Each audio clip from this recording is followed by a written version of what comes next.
കുന്നിൻ ചെരുവിലെ മനോഹരമായ ഗ്രാമത്തിൽ സോറ എന്ന സുന്ദരിക്കുട്ടി താമസിച്ചിരുന്നു. വനത്തിലെ മരങ്ങളായിരുന്നു അവളുടെ കൂട്ടുകാർ. അവർ പരസ്പരം കഥകൾ പറയുകയും പാട്ടുകൾ പാടുകയും ചെയ്യുമായിരുന്നു. എന്നാൽ ഒരു ദിവസം കുറച്ച് മരം വെട്ടുകാർ കാടിനുള്ളിൽ പ്രവേശിച്ചു. തടി കൊണ്ടുള്ള ഡോറുകൾ പണിയാൻ മരങ്ങൾ മുറിക്കാനാണ് അവരെത്തിയത്.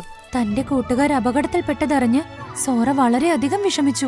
സങ്കടം കൊണ്ടവൾ പൊട്ടിക്കരഞ്ഞു. സഹായത്തിനായി മുത്തശ്ശിയുടെ അരികിലേക്ക് ഓടി. മുത്തശ്ശി അവളെ സമാധാനിപ്പിച്ചുകൊണ്ട് പറഞ്ഞു, സോറ, നീ വനദേവതയോട് പ്രാർത്ഥിക്ക്, അവൾ നിന്റെ വിഷമം കേൾക്കും. അന്ന് വൈകുന്നേരം കാട്ടിലെ മുത്തശ്ശി മരത്തിന് താഴെയിരുന്ന് അവൾ വനദേവതയെ പ്രാർത്ഥിച്ചു. പെട്ടെന്ന് അവൾക്ക് മുന്നിൽ വനദേവത പ്രത്യക്ഷപ്പെട്ടു. എന്നിട്ട് ചിരിച്ചുകൊണ്ട് പറഞ്ഞു, പ്രിയപ്പെട്ട സോറ, തീർച്ചയായും പ്രകൃതി നിന്റെ വിഷമത്തിനൊരു പോംവഴി കണ്ടെത്തും. അടുത്ത ദിവസം രാവിലെ മരം വെട്ടുകാർ നോക്കി നിൽക്കെ ആകാശത്ത് സ്റ്റീൽ ദേവത പ്രത്യക്ഷപ്പെട്ടു. എന്നിട്ടൊരു സ്റ്റീൽ ഡോർ സോറയ്ക്ക് സമ്മാനിച്ചുകൊണ്ട് പറഞ്ഞു, മരങ്ങളെ സംരക്ഷിക്കുന്ന സ്റ്റാർക്ക് സ്റ്റീൽ ഡോർ ആണിതെന്ന്. സോറ എല്ലാവർക്കും സ്റ്റാർക്ക് സ്റ്റീൽ ഡോർ പരിചയപ്പെടുത്തി. അങ്ങനെ എല്ലാവരും തടി ഡോറുകൾക്ക് പകരം സ്റ്റാർക്ക് സ്റ്റീൽ ഡോർ ഉപയോഗിക്കാൻ തുടങ്ങി. മരങ്ങൾ വീണ്ടും ആകാശം മുട്ടെ ഉയർന്നു നിന്നു. അങ്ങനെ പ്രകൃതിയെ രക്ഷിച്ച സോറയും സ്റ്റാർക്ക് സ്റ്റീൽ ഡോറും ആ നാട്ടിലുള്ളവരുടെ സൂപ്പർ ഹീറോസായി മാറി.